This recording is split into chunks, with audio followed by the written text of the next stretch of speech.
Hi, my name is Lydia Martin. This is my Biochem 108 protein project part 2. This is the MC1R protein. It is found in melanocytes, and those are cells in stem cells in the hair follicle, and they produce pigment. The MC1R protein is located in the cell membrane. They're transmembrane proteins, so they span the entire membrane, and they actually do that 7 times in an alpha helix formation, so that's shown by these 7 brown pipe cleaners. And these are the intracellular and extracellular loops here, and the N-terminus and C-terminus that are shown by silver pipe cleaners. So MC1R increases the synthesis of eumelanin in keratinocytes by binding to alpha MSH and other ligands, activating intracellular pathways that regulate balance between eumelanin and pheomelanin, and it receives hormone signals and triggers cellular responses. And that's because of its specific shape. A protein needs a specific shape to be able to bind to a ligand and start that signal transduction cascade.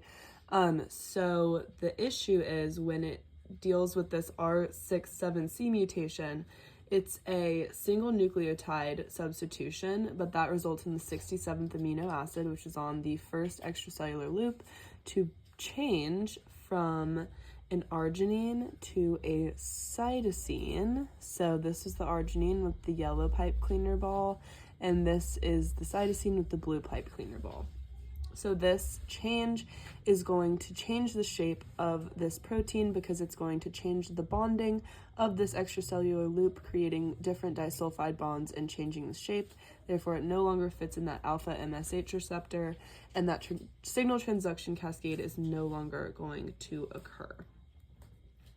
So the original side chain, let's put this arginine back on, is going to be hydrophobic. So it's positively charged because of the placement of the arginine, and it's relatively large. And then if we put the cytosine on, it's now going to be hydrophobic, and cytosine has a neutral charge instead of the positive charge, and it's going to be a smaller side chain. So different interactions are going to happen there because of that change. So when this 67th amino acid changes, MC1R turns into a non-functional protein, and the mutation alters the shape, like I said, and inhibits the ligands from binding to the protein, which means that these